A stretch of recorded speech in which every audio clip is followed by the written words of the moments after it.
Hello and welcome to my channel. My first video ever.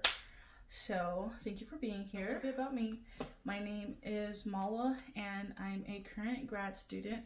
I am getting my master's in substance abuse counseling. And the point of this video is to talk about the things I'm learning in class, to share everything that I've been learning, and to make sure I understand everything I've been learning, because I feel like it's one thing to, listen in class, write notes, reread the notes, like, oh, that makes sense. But to talk about it without your notes around, I feel like that's a different type of game. So I want to make sure I'm actually comprehending everything I'm learning. And so I kind of just want to share that with you guys today and just talk about it. So the topic for today's video is grief. I know, what a first topic to talk about. But the reason why I chose it is because for my capstone project, I am writing a manual on grief and substance abuse counseling. So I kind of want to make sure I'm understanding the research I've been reading and making sure my manual makes sense and making sure I understand, like I said, the material that I've been learning. Be a death of a loved one, which is probably the most one that people do grieve.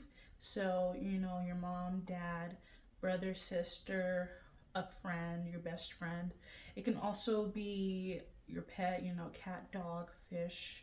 But people grieve other things too. They grieve I was gonna say situationships. Oh my gosh. Relationships. I guess you could grieve a situationship too. One of you put the effort in. So, but relationships, it can be a job opportunity or a raise. It could be an older version of yourself. And the list goes on. You can grieve so many different things. Your health, a house that you didn't get. And the thing about grief is that it affects people in all sorts of ways. So it can affect you, of course, emotionally, spiritually, physically, cognitively. And I feel like a lot of people don't realize that. And so that's why I am writing this manual, to kind of show,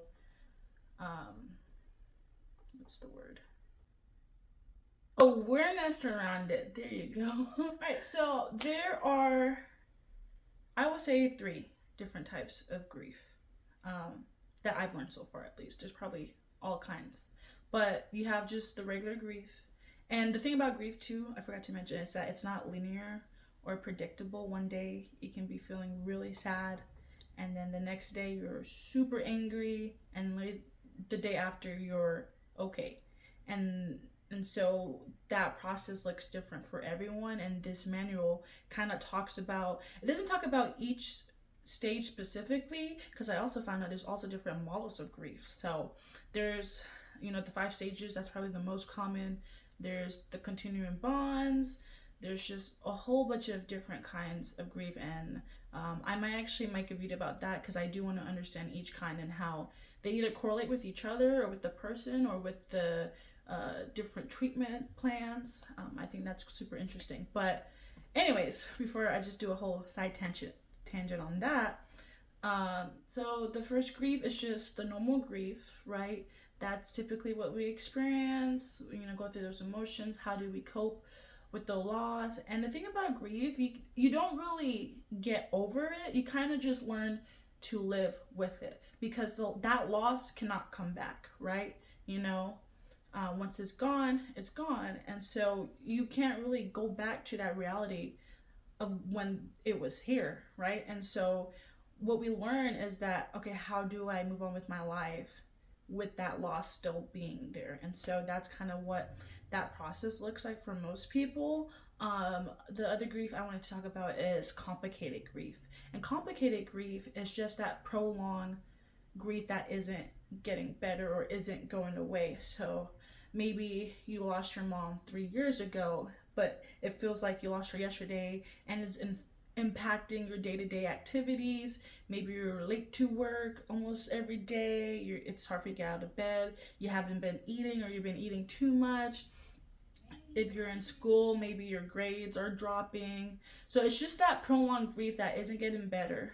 And then the last grief that I've learned and just wanted to mention, I'm saying this correct, is disenfranchised grief. And basically that is just grief that it's the unconditional type of death that has like a stigma around it. So if your friend took their own lives, or if they overdosed, or something that isn't normally like a natural cause, and it kind of prevents that person from grieving because they feel wrong for grieving that person because they took their own life, but that still is a loss to them. And so those are the three different types of griefs that I've been learning. Thank you guys for being here again. I hope you guys just like the little introduction to grief. I didn't want to go too deep into it, but like I said, I do want to kind of start talking about the things that I am learning and making sure I am also comprehending everything I'm learning and making sure it's correct.